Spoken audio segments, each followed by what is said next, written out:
دو ایسے بدبخت کام ہیں جن کے بارے میں اللہ نے اعلان جنگ فرمایا ہے. ایک ہے سود کا کام کرنے والا. ہاں اس کے قریب بھی نہ جاؤ چاہے کتنا بھی بڑا فائدہ کیوں نہ نظر آئے, چاہے کتنی بھی بڑی مجبوری کیوں نہ آ جائے, سود پر کام مت کیجیے گا, کیونکہ اس کے بارے میں رب نے جنگ کا اعلان فرمایا ہے.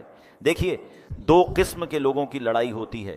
جب دو مضبوط لوگ لڑتے ہیں تو ہم کہتے ہیں پتہ نہیں کون جیتے گا, دونوں ہی تگڑے ہیں.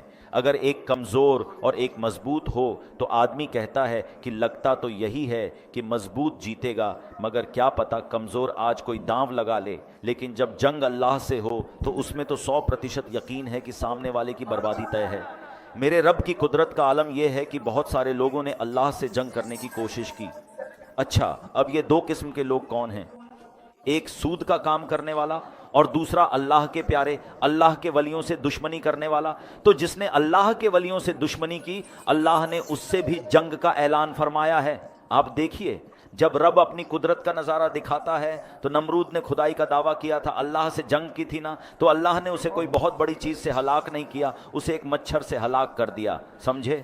میرا رب وہ ہے کہ جب وہ چاہے تو اللہ اکبر, چھوٹے چھوٹے ابابیل پرندے جن کے پیروں میں چھوٹے چھوٹے کنکر ہوں, ان سے ہاتھیوں کے لشکر کے پر کھچے اڑا دیتا ہے.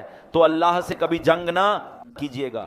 بخاری شریف کی حدیث سنیں, حدیث قدسی ہے. اللہ فرماتا ہے کہ جو میرے کسی دوست سے دشمنی کرتا ہے میں اسے اعلان جنگ دیتا ہوں.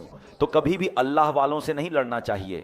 اچھا, اب سود تو بڑا صاف ہے نا کہ بھائی کاروبار میں ہے یا کسی کو قرض دیتے ہوئے کوئی سود لے رہا ہوتا ہے, سود کما رہا ہوتا ہے, وہ تو فوراً چھوڑ دینا چاہیے.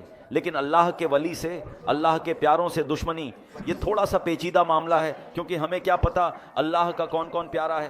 بہت سارے پیارے تو مزارات میں چلے گئے, مگر کیا اب اللہ کے پیارے اس دنیا میں نہیں ہیں؟ کیا یہ اولیاء کرم نہیں ہیں؟ اللہ اکبر.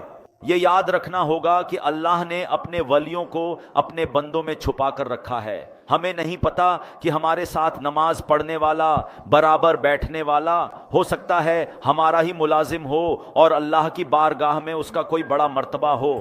تو اس کا مطلب یہ ہے کہ ہمیں سب سے پیار سے بات کرنی ہے. بلکہ حدیثوں میں تو ایسے ایسے الفاظ ملتے ہیں کہ کچھ لوگ ہوتے ہیں جن کے بال بکھرے ہوئے ہوتے ہیں, کپڑے میلے کچیلے ہوتے ہیں, جنہیں کوئی اپنی محفل میں نہیں بلاتا, وہ نہ آئیں تو کوئی نوٹس بھی نہیں کرتا, مگر اللہ کی بارگاہ میں ان کا ایسا مقام ہوتا ہے کہ اگر وہ کسی بات پر قسم اٹھا لیں تو اللہ ان کی قسم کو پورا فرما دیتا ہے.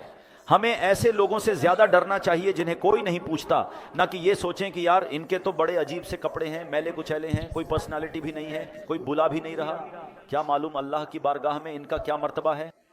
تو ہمیشہ سب کے ساتھ پیار سے, عزت سے پیش